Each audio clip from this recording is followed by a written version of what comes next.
Hello guys, আসসালামু আলাইকুম। আশা করি আপনারা সবাই ভালো আছেন। আমি আল্লাহর রহমতে অনেক ভালো আছি। আপনাদের জন্য আজকে একটা নতুন ভিডিও সামনে এনে পড়েছি আমি মোহাম্মদ। আপনারা যেটা এটা হচ্ছে একটা প্রথম পার্ট নিয়ে আপনার সামনে আমি হাজির হলাম। একটা মেয়েকে তিনটা ছেলের দর্শনের ভিডিও। প্রথমত শুরু করা যাক। একটা মেয়ে স্কুলে যায়।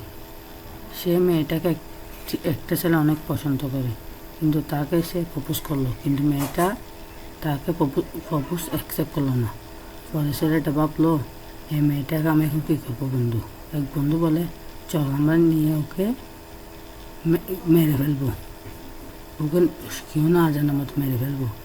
পরে সে একদিন তাকে মেরে ফেলে। সে তাকে মেরে ফেলার পরে তার মা বাবারা অনেক খোঁজাখুঁজি করার পরে তাকে পাওয়া যায় না। কয়েকদিন পর তাকে পাওয়া যায়। তার খোঁজ নিয়ে দেখেছে তখনই মরে নেই।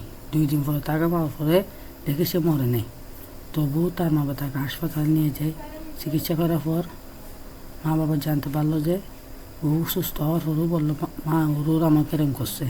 তারপর মা টানাই গিয়ে ওদের নামে টানাই জিডি করে পর ওদের ধরিয়ে দিল পুলিশের কাছে। এখানে তারা ফরেস্ট ছেলেটাকে নিয়ে যায়। ছেলেটা 2 বছর পর জেল থেকে বের হওয়ার পর মেয়েটাকে বলে, তোরা তো আজকে পাইছি, তোরা আজকে মেরে ফেলবো, তোর মা বাবা না জানার মতো তোরা সাফ করে মেরে ফেলবো। কিন্তু মেয়েটা বলে, ভাই আমি আপনাকে ইউজ করেছি। ও বলে, তুমি আমার সাথে ফ্যাম করো না কেন?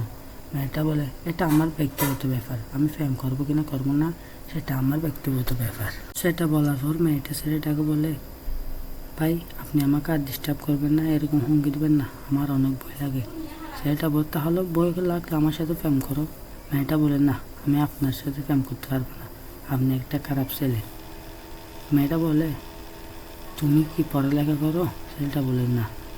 ও বলে, তুমি আমার জন্য কী করতে পারো? ও বলে, আমি তোমার জন্য দুনিয়া সব কিছু করতে রাজি। ও বলে, তুমি আমার জন্য এরকম মাথার উপর ছেড়ে দিতে পারবা? ও বলে, হ্যাঁ। তারপর ও এগুলো ছেড়ে দিয়ে ও খারাপ লোক থেকে 5 ওয়াক্ত নামাজ পড়ে অনেক ভালো হয়ে গেছে।